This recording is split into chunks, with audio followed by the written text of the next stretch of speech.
If I were going to judge you or you or you by the guys you hang with, the guys you chill with, I think you're a retard. Bill Gates doesn't hang.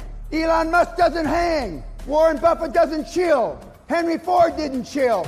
Steve Jobs, who I knew, didn't chill. I don't chill. Eagles fly alone. You hang out with monkeys, you become a circus. Most of you would be embarrassed to tell me who your 5 closest buddies are. You are who you hang around with. You're the product of the 5 people you spend the most time with. If you go out to the pub and watch sports bars and they're farting and belching,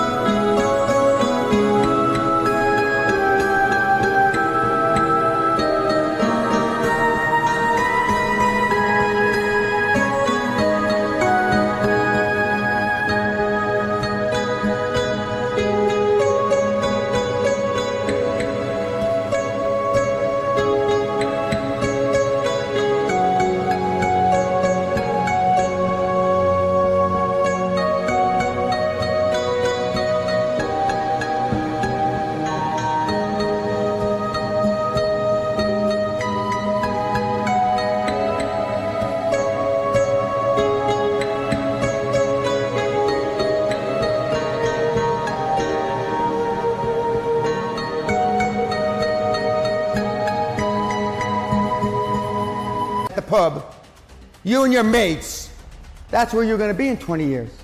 Belching and farting with your mates. Show me your friends and I'll show you your future. I don't have any friends.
I've got 4 or 5 guys I've known 40, 50 years. We don't hang out. We don't go to the Super Bowl. We don't go to the World Cup. And we certainly don't go for beers watching sports in sports bars. We don't have time. Time is money. We can get money back, but we can't get time back. You're running out of runway. I've never seen a part-time high-performance person. Never. You equate making a lot of money with being high performance. That's not true. High performance is a way of life. It's not just making $1 million a year or $10 million a year. You know so little about high performance. High performance is how you treat your family, how you treat your kids, how you treat yourself, who you make accountable, how you keep yourself accountable. One of the things I start saying today is defaults. The reason why all these big time high performers come back to the seminar again and again is because defaults are mother. It's very lonely out there when you're the only one on the mother battlefield. The movie 300, when those guys get chewed up by the Persians, and then they killed King Leonidas. But you're Leonidas, you don't have those 300 guys behind you. It's just you. Nobody's going to be there to help you. But that's not an excuse. It can't be an excuse because as a high performance person, it is lonely at the top. When you're the founder, the chairman, and or the CEO, or one of those titles, and you've taken one of these ideas, it will still be lonely. Self-esteem is the basis of all high performance. Self-esteem is built the first 7 years of life. You either have it or you don't. So what happens after you're 7? What the happened? Who are you around the first 7 years of life? Mommy, mostly. Sometimes daddy. Sometimes an older brother or a sister. And maybe a grandparent, right? What the hell do they know about building self-esteem? They don't know anything. If you want to build self-esteem, deal with people that have high self-esteem. You only have 2 times to make a first impression, right? 1, the way you look. And number 2, when you open your big mouth. So you can tear away your looks and your dress and you look professional and you open your mouth and you say something stupid. Self-esteem is what you really feel about yourself. Self-confidence is what you show others. And self-belief? Well, self-belief, these are all intertwined. Okay, if you really have self-belief, you have self-confidence and you have self-esteem. The self-belief is what it's all about. The world has become sophisticated. Political correctness reigns. And I'm here to tell you, in my humble opinion, there's nothing humble about me, that political correctness is a manifestation of lack of self-esteem. The world doesn't think much of itself, the people within the world, and that's why Gallup poll said in 2017 that 87% of the people on the planet are unhappy. I think it's higher than 87. With all the modern technology we have, and that's what everybody around doing this, they're still unhappy. 87%. What does that say about the 200,000 years that more or less we've been on this earth as humans? Not much. We're past it. 99.9% of over 7.5 billion people that are on the planet today are pleasers. You want to be liked. You don't want people to say bad things about you. People commit suicide because you're unliked, etc. on Facebook. If you want to be liked in life, you're going to have a hard time. You've been good to everybody in your life. You give them presents, you write them birthday cards and all this, right? How has it gotten you? How's your program worked out? It hasn't. You're still dirt poor, or close to it. I've done none of the above.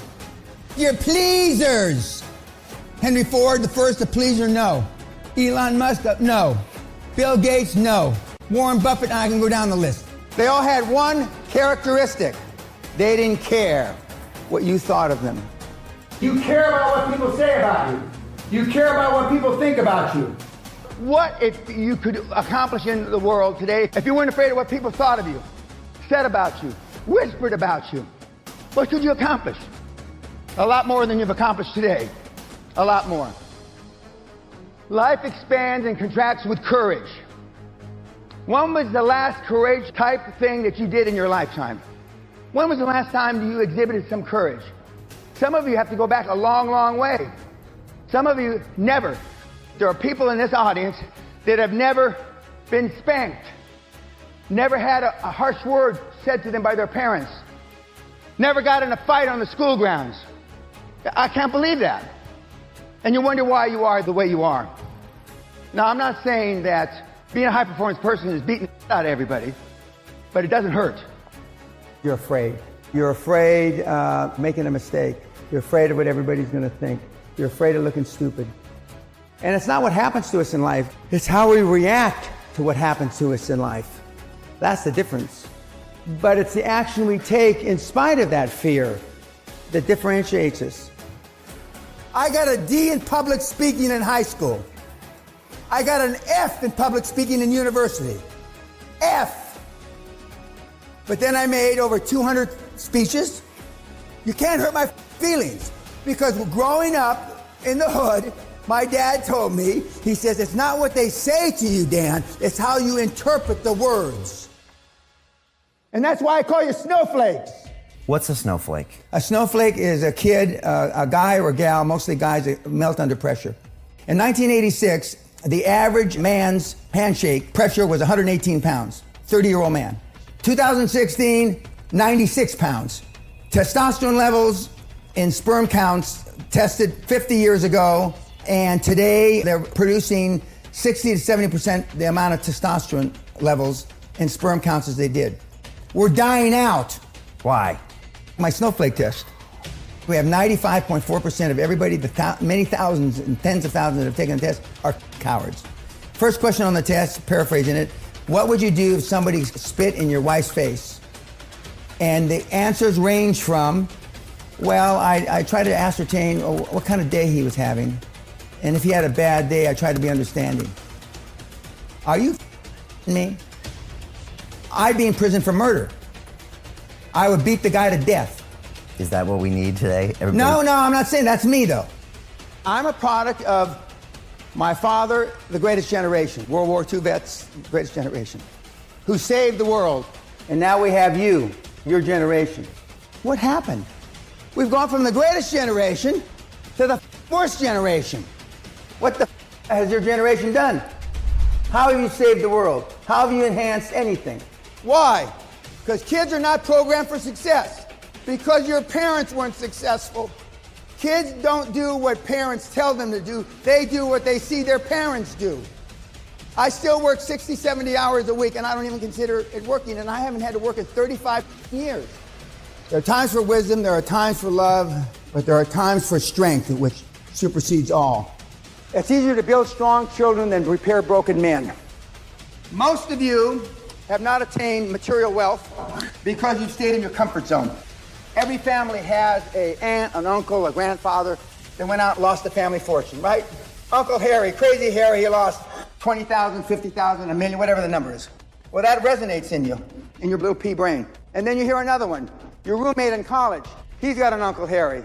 So pretty soon, the only input that you have is people losing their family fortune.